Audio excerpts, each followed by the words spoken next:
Hello students, in this video we are going to discuss the solution of KVPI Essay 2016 paper chemistry part which was held on 6th of November 2016. So stay with us.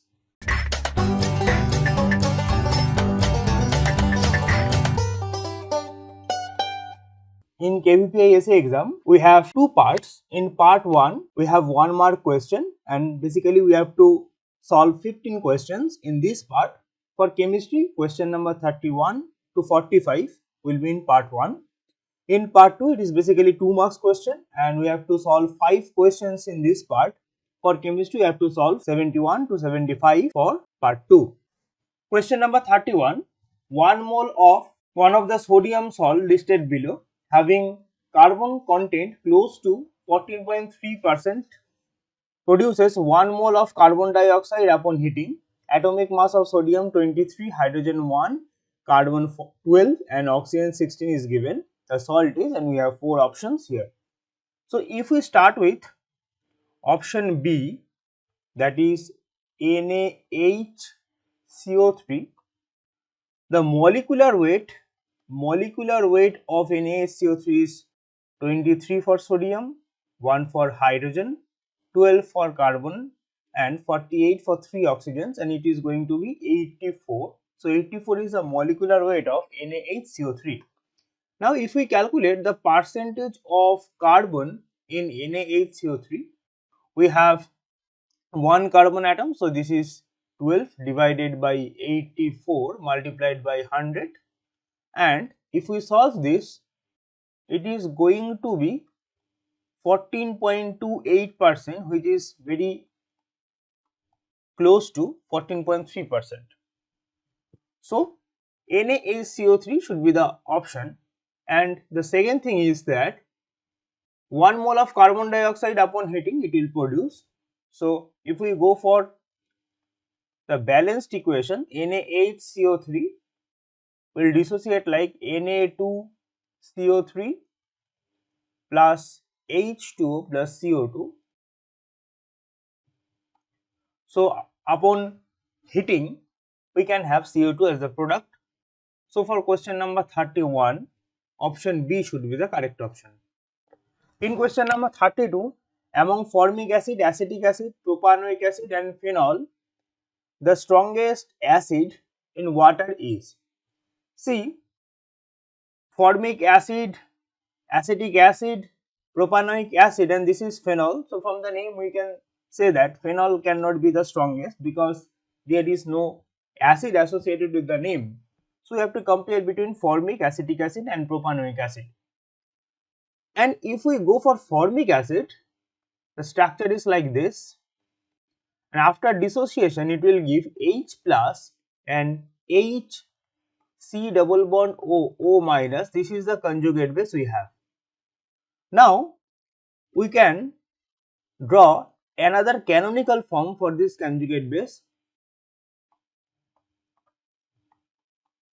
So the conjugate base is resonance stabilized, and we don't have any electron donating or withdrawing group present in this position. That's why we can say that there is no external factors are present which can destabilize or stabilize this conjugate base. But in case of acetic acid we have alkyl group, or propanoic acid again we have alkyl group instead of hydrogen, which can destabilize the conjugate base by plus I effect or electron donating effect. That's why between formic, acetic and propanoic acid, the formic acid should be the strongest acid in water. That's why option A should be the correct option. In question number 33, according to Graham's law, the rate of diffusion of CON2O2 and CO2 follows the order, and we have 4 option here. So as we know that rate of diffusion or effusion is inversely proportional to square root of the density of the gas. This is Graham's law. And density of the gas is nothing but pressure of the gas, molecular weight of the gas divided by universal gas constant and temperature of the system. So we can say that if other things are constant, then density of the gas is directly proportional to the molecular weight. Finally, we can write that rate of diffusion or effusion is square root of the molecular weight of the gas.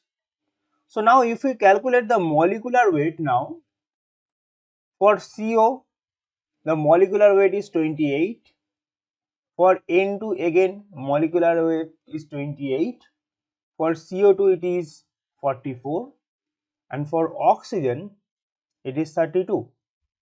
So now we can say that lesser the molecular weight, more will be the diffusion or effusion rate.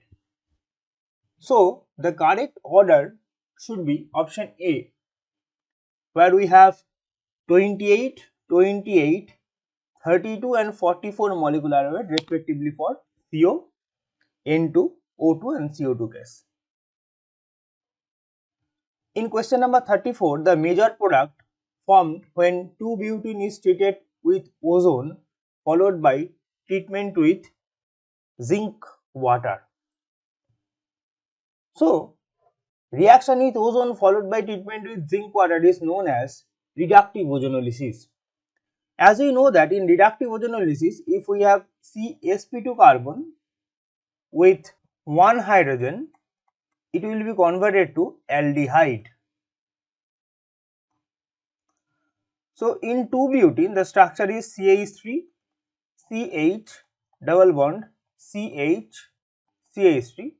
So reductive ozonolysis, ozone followed by zinc water. This carbon is CsP2 carbon with one hydrogen. Again, this carbon also CsP2 carbon with one hydrogen. This is a symmetrical molecule. So after the ozonolysis, we are going to have symmetrical products or single product. So this pi bond will break, and finally we are going to have aldehyde as the final product. So for question number 34, option D should be the correct option. In question number 35, the IUPAC name for the following compound is, so if we draw this compound CH3, CH2, CH2, CH2C, double bond CH2, CH2, CH2, CH3. Okay. The longest carbon chain should be like this: 1, 2, 3, 4, 5, 6. So in is present at one position and we have propyl group at 2 position. So for question number 35, the correct nomenclature should be 2-propyl hex 1 in. So for question number 35, option A should be the correct option. In question number 36, the major product obtained in the reaction of oxalic acid with concentrated H2SO4 upon heating are. So oxalic acid is nothing but H2C2O4. If you heat oxalic acid in presence of concentrated H2SO4, we will get CO, CO2 and water. This is a disproportionation reaction and the final product should be CO, CO2 and water. So for question number 36, option A should be the correct option. In question number 37, lithium hydroxide reacts with CO2 to form Li2CO3, atomic mass of lithium 7. The amount of CO2 in gram consumed by 1 gram of lithium hydroxide is closest to. So we can start with the balanced reaction, that is LiOH plus CO2 will form Li2CO3 plus H2O. Hence we can see that 2 moles of LiOH will react with 1 mole of CO2. And if we go for the molecular weight, we can say that 48 gram of lithium hydroxide will react with 44 gram of CO2. Now we have to go for 1 gram of lithium hydroxide. So that is 1 gram of lithium hydroxide will react with 44 by 48, that is 0.916 gram of CO2. Okay. So for question number 37, option A should be the correct option. In question number 38, the oxidation number of sulfur is +4 in, and the correct option for question number 38 is option D, because Na2SO3, sodium will show +1 oxidation state and oxygen will show -2 oxidation state. So if we take X is the oxidation number of sulfur, so 2 into +1 plus X, 3 into -2, and overall it is 0. So X minus 4 is 0, hence X equal to +4. So oxidation number of sulfur in Na2SO3 is +4. In question number 39, Al2O3 reacts with, Al2O3 is an amphoteric oxide, so it can react both with acid and alkali. We can give two examples. Al2O3 will react with HCl to form AlCl3 and water. So in this case, Al2O3 reacts with acid. Al2O3 can react with base also, and it can form 2NaAlOH whole 2. Okay.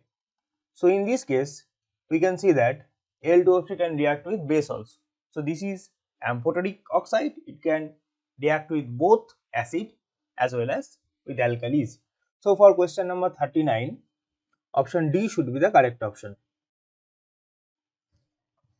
In question number 40, the major product formed in the oxidation of acetylene by alkaline KMnO4 is. In question number 40, the major product formed in the oxidation of acetylene by alkaline KMnO4 is. So by alkaline KMnO4, we are going to form this kind of oxidation, that is the acetylene molecule will be converted to corresponding acid and hence it will be oxalic acid in the final product. So for question number 40, option D should be the correct option. Question number 41, in a closed vessel, an ideal gas at 1 atm is heated from 27 degrees centigrade to 327 degrees centigrade. The final pressure of the gas will approximately be,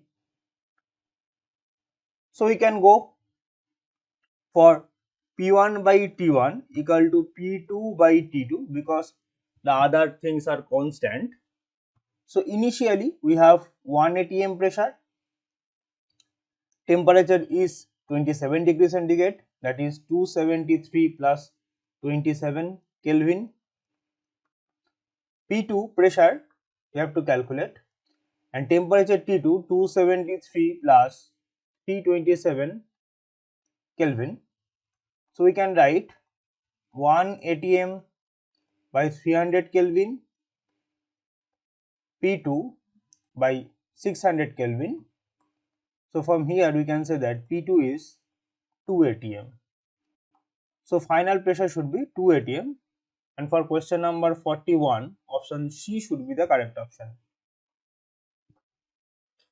In question number 42, among the elements lithium, nitrogen, carbon and beryllium, one of the largest atomic radius is, so all of them are period 2 element, and hence we know that if we move from left to right, the size of the atoms will decrease in periodic table. That's why the lithium should have the largest atomic radius. That's why for question number 42, option A should be the correct option. In question number 43, the redox reaction among the following is. So if we go for option 4, we can say that calcium is in zero oxidation state, as well as oxygen is in zero oxidation state because they are in their elemental state. But if we react calcium with oxygen, we are going to have calcium oxide. So in this case, calcium is in +2 oxidation state and oxygen is in -2 oxidation state. So it is clear that there is a change in the oxidation number, which is possible if the reaction is a redox reaction. That's why for question number 43, option D should be the correct option. In question number 44, the electronic configuration which obeys Hund's rule for the ground state of the carbon atom. So if we go for the electronic configuration for carbon, this is 1s2, 2s2 and 2p2. So total number of electron is 6. So in option D, we have total 7 electrons. So this is not possible. In option A, B, C, we have 6 electrons. 1s and 2s, they are identical in all the options, and which is correct. So we have to go for the 2p distribution. As we know that Hund's rule explains the maximum spin multiplicity. So if we go for spin multiplicity, in option A, we can have maximum spin multiplicity because all the electrons are in same spin. So for question number 44, the A option should be the correct option. Question number 45, the graph that depicts Einstein's photoelectric effect for a monochromatic source of frequency above the threshold frequency is, and 4 options are given in this case. Photoelectric effect is the phenomena of ejection of electrons from the surface of a material upon irradiation of light. The ejected electron thus gives the photoelectric current. These electrons can be ejected only by supplying a minimum amount of energy called threshold energy, and threshold frequency is associated with that threshold energy. Intensity of a monochromatic light is proportional to the number of photons with particular frequency. Since each photon can be abstract one electron at a time, therefore, if the number of photons increases, the number of photoelectrons also increase in the same proportion. This suggests that the above threshold frequency, the photoelectric current and light intensity will increase linearly, and that's why option C should be the correct option. In question number 71, in which of the following reaction XYZ, in question number 71, in the following reaction we have to find X, Y and Z. So in the first case we have a methylation, so we have to add methyl, and in this case it is the best way to use Friedel-Crafts alkylation reaction. So if we start with benzene and CH3Cl along with anhydrous AlCl3, definitely we are going to have our first product. And the second reaction is nitration reaction.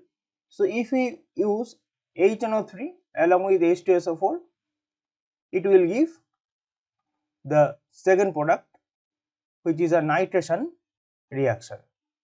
So for question number 71, option A should be the correct option. In question number 72, 2,3-dibromobutane can be converted to 2-butene in two-step reaction using. So this is basically the preparation of butane from dibromobutane. So the structure of dibromobutane should be like this: 2,3-dibromobutane. So in the first step we should use a base, and here the best way to use alcoholic OH minus. So alcoholic OH minus will abstract this hydrogen and we are going to have CH3 CH double bond Br CH3, this as the initial product. In the next case, we have to use stronger base NaNH2. So NH2 minus is a stronger base compared to alcoholic KOH, and in the next part this H bar will be eliminated and finally we are going to have alkyne or 2-butene. Hence for question number 72, option B should be the correct option. In question number 73, the enthalpy change for the following reaction you have to find and some reactions are given. So basically, first of all we have to write or use the initial 3 reaction to have the final reaction. So we can write it like this: NO gas, O3 gas, NO2 gas plus O2 gas. Now we can write the third equation like this: O gas half O2 gas, and we can write the second equation like this: O3 gas 3/2 O2 gas. Now in the final equation we can have this kind of situation: this O3 will cancel each other, this O2 half O2 will make 3/2 O2. So basically this oxygen will also cancel each other. So finally we will get NO gas plus O gas forward arrow NO2 gas. Now if we calculate the net enthalpy change, we can write it like this: minus 198.9 minus 495 divided by 2, because we have multiplied this equation by half, then plus 142.3, which will make 304.1 kilojoule per mole. Hence for question number 73, option A should be the correct option. Question number 74, 1.85 gram of sample of an arsenic containing pesticide was chemically converted to ASO4 3- atomic mass of arsenic 74.9 and titrated with Pb2 plus to form Pb3ASO4 whole 2 if 20 ml of 0.1 molar Pb2 plus is required to reach the equivalence point. The mass percentage of arsenic in the pesticide sample is closest to. The balanced equation is 3 Pb2 plus 2 ASO4 3- is Pb3 ASO4 whole 2. So total mole of Pb2 plus we can calculate like this: 20 ml 0.1 into 10 to the power minus 6. So this is total number of mole of Pb2 plus. This is 2 into 10 to the power minus 3. We can say that 3 moles of Pb2 plus will react with 2 moles of ASO4 3- or 1 mole of Pb2 plus 2/3 moles of ASO4 3-. So now we have to calculate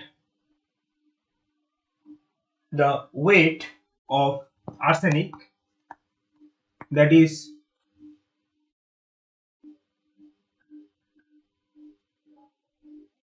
2/3 into 2 into 10 to the power minus 3 multiplied by 74.9, and overall it will become 0.0996. The percentage of arsenic will be 0.0996 divided by 1.85 whole multiplied by 100, and it will become 5.4%. So for question number 74, option C should be the correct option. In question number 75, when treated with concentrated HCl, MnO2 yields a gas X, which further reacts with CaOH2 to generate a white solid Y. The solid Y reacts with dilute HCl to produce the same gas X. So if we react MnO2 and HCl, we can have Cl2 gas, and this Cl2 gas can react with calcium hydroxide to form CaOCl2. And again, if we react CaOCl2 with HCl, we can have Cl2 gas along with CaCl2 and water. Hence, the X should be Cl2 and the Y should be CaOCl2 or CaOClCl. For question number 75, option C should be the correct option. Now, if we analyze this paper, we can see there is a even distribution of organic, inorganic and physical chemistry. In part 1, we can see that 5 questions from inorganic, 5 questions from organic, as well as 5 questions from physical chemistry. But in part 2, we have 2 questions from organic, 1 from physical and 2 from inorganic chemistry.